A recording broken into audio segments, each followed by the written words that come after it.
Hello，大家好，我係小黃兔。咁今日咧想同大家分享一本書啦。咁其實係一本都幾暢銷嘅書嘅。咁佢就叫做Angela's Ashes。咁係一個愛爾蘭作家 Frank McCourt 嘅獲得普利策嘅一本小説啦。咁我點解知呢本書咧？其實我好耐之前我已經睇過呢本書㗎啦。咁最近咧就喺散步嗰時咧，經過一個 street library 啦，咁啊見到入邊又有呢本書，但係其實我已經唔係好記得入邊講咩嘢㗎咯喎。咁諗下，重新睇下啦，睇下有咩唔同嘅感受啦。咁今次睇呢本書咧，俾我嘅感覺好唔一樣。我唔討論呢本書究竟具體講咩啦，或者係啲宏大嘅敘事，我就唔討論。咁呢本書咧令我印象最深刻嘅其實就係兩個片段。第一咧就係佢阿媽因為冇錢不得不喺佢老公發工資同埋領救濟金嘅時候咧，就喺佢領工資嘅地方外面仆住佢。帶住兩個仲喺嬰兒時期嘅 twins 啦，同埋兩個一個5歲一個7歲嘅小朋友咧，喺外邊天寒地凍貧困交加嗰時喺嗰個出邊仆住佢老公。點解要咁做咧？就係每一次佢老公竇咗錢咧，佢就會攞去酒吧度飲酒飲晒佢。咁飲晒啲錢咧，就意味住佢哋有一個星期就捱餓。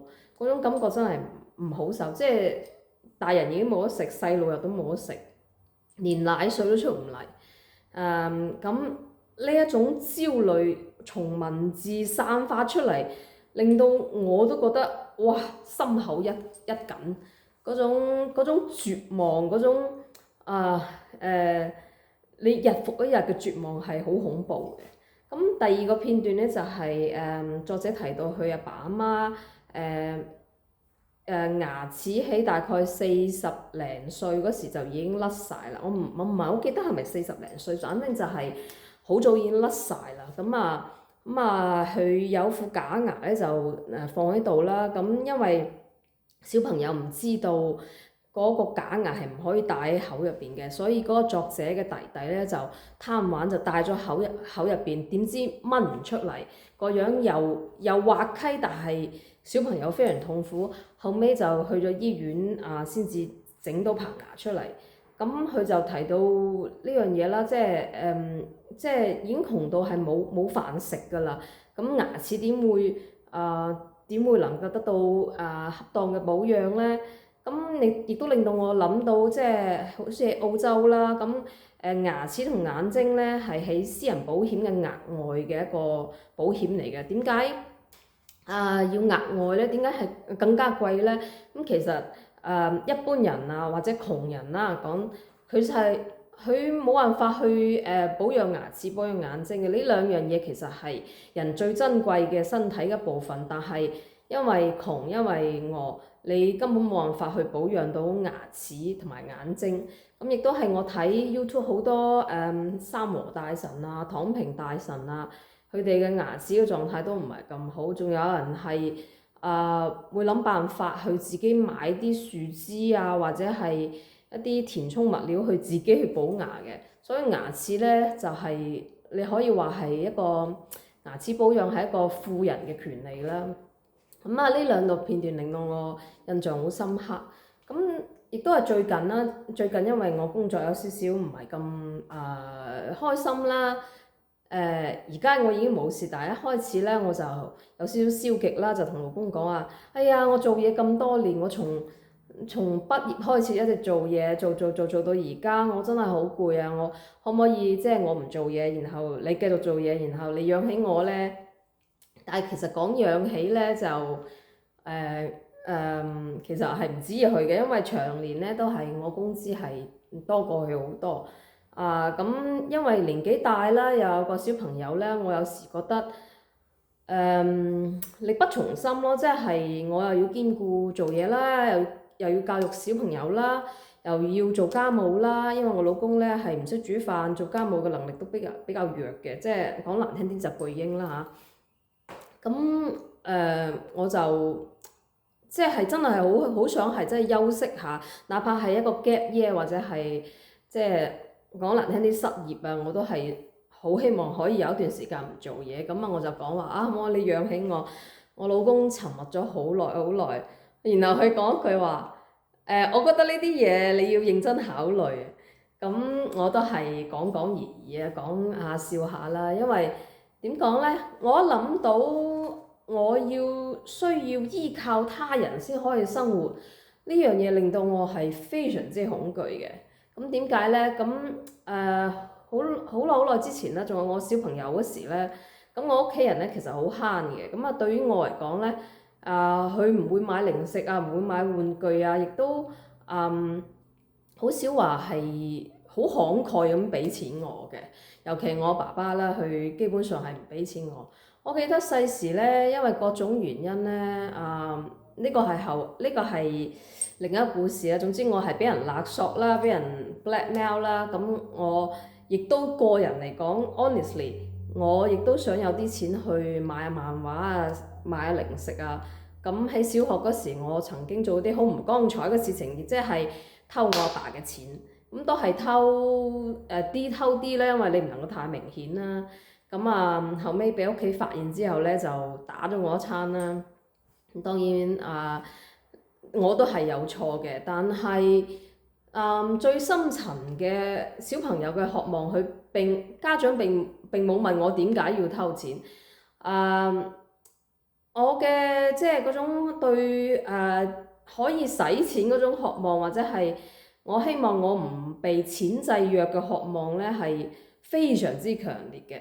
咁我有時咧，我發夢咧，同埋daydream 咧，我都會諗啲譬如打劫嗰個學校街口嘅小賣店啊，然後將啲零食無限咁樣食啊，即係會有啲咁嘅 crazy thinking 嘅。咁一直到我讀大學啊，出嚟做嘢啊，我嘅好大嘅嗰個驅動咧，就係我要自己賺錢自己使。嗰個你一旦賺咗錢，然後自己自由使錢嗰種感覺，你一旦嘗試過，你就好難再翻去依賴其他人嘅嗰種生活狀態。咁自從我可以賺錢之後，亦即係從我大學開始啦。我從大學開始已經係自己做淘寶啦，然後之後就買賣基金啦、股票啦。我其實喺大學嗰時，我已經賺咗人民幣大概係20萬人民幣嘅。我係攞咗呢筆錢後尾去出國生活費亦都係我自己賺嘅。咁從呢個財務自由開始咧，哪怕係我已經有錢可以俾翻我阿爸阿媽嗰時咧，嗰種感覺真係好 amazing。所以即使係後嚟我做嘢係要5點鐘起床catch bus and then train 去做嘢，我都唔覺得話係辛苦。每日睇到係有錢入自己戶口係好開心嘅。咁即使到而家啦，其實財務呢個壓力其實已經唔係話咁大嘅，但係我就諗到萬一即係我要開口問人攞錢，開口問我老公，喂，你今個月嘅工資到帳未？我要去譬如買呢樣買個熱水器，或者係交個細路嘅咩費啦。我諗到呢樣嘢，我就會有少少生理上嘅恐懼，開唔到口，冇辦法係即係錢係由他人控制。你可以話我係缺乏安全感啦，缺乏信任感啦，但係呢個係長年累月積落嚟嘅一種一個本能反應。咁關於牙齒呢樣嘢咧，個書入邊咧，真係令我深刻感覺到人即係如果冇錢去維護自己牙齒係好恐怖嘅，就後果好恐怖。你牙會係即係過早咁甩咗。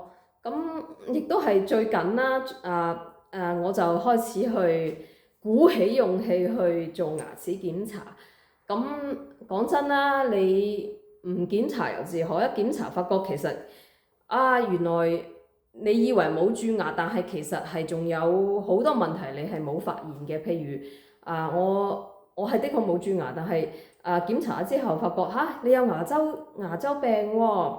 牙周病係會令到你牙齦會萎縮嘅喎，即使你牙齒冇爛，粒粒都冇爛，但係你會容易甩落啊，容易過早咁樣去鬆動啊。所以因此咧我就花咗成1500澳元去做咗個 deep clean，亦之後咧就係要頻繁咁維護啦，即係 regular cleaning 啦，一年大概普通人係2次，我就要做到3至4次啦。咁因為我晚黑瞓覺磨牙嘅磨得比較嚴重，係磨到已經係表面嗰層已經係冇咗，睇到入邊黃黃地嗰層咧。咁就牙醫建議我整個牙托，即係一個膠嘅對牙齒度身訂做嘅牙托。咁晚黑磨牙嗰時咧就唔會直接磨到牙，而磨咗個牙托嗰度。咁嗰個嘢亦都幾貴下啦，差唔多800蚊啦，800蚊澳紙。regular cleaning 咧就大概係200蚊一次嘅。咁其實真係幾貴下，但係我亦都容許自己去使呢筆錢，因為呢個係一少少嘅一個 luxury，即係既然以前係冇咩錢，咁而家有錢之後咧，咁適當對身體進行一啲維護，咁個身體機器先可以進一步咁樣愉快地工作到老。咁所以錢呢樣嘢咧講起身可以話唔係咁重要，因為你到某種程度上，你多錢同少錢其實唔係區別唔係好大。但係你話唔重要咧，亦都唔係嘅，因為錢係可以購買你嘅自由啦，購買你嘅自信啦，亦都提供一啲資源可以維護你身體呢個機器啦。因為人嘅命就係一條，你唔維護就可能好早咁 broken。咁我媽咪講咧話，你哋呢啲年輕人係特別脆弱嘅。你好似我哋阿爸阿媽嗰輩成世都未檢查牙齒，但係到老嗰時牙齒粒粒仲喺度。好似我哋呢啲上山下鄉已經經受過咁多勞動改造，身體都已經半殘嘅人，反而仲捱得過你哋啲年輕人。你哋做幾做又話腰酸骨痛，又話有牙痛，又話手痛，又話膊頭痛。咁我只能夠講話係每個時代有每個時代嘅一個特徵啦。咁以前你話以前啲人牙齒冇問題腰骨冇問題，可能並唔係冇問題，而係你冇呢一個資源或者冇呢一個機會去發現呢個問題。咁有時你就會即係自己催眠自己，話自己真係冇問題嘅，自己捱過去嘅。咁的確人嘅身體潛能係好大啦，係真係可以捱過去。有時我身體上有啲好痛某個部位好痛但係為咗照顧小朋友你依然係需要朝早6點幾趌起身，然後該做咩做咩。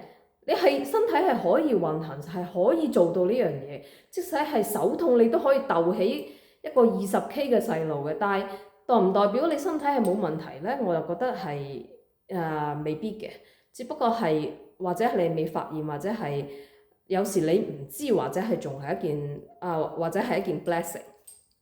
咁所以就呢個係一個我睇書，然後結合自己生活諗嘅一啲嘢啦。唔知大家同唔同意呢？唔知大家有冇睇過呢本書呢？我都建議大家睇睇啦。今日就講到呢度啦，係咁啦，拜拜。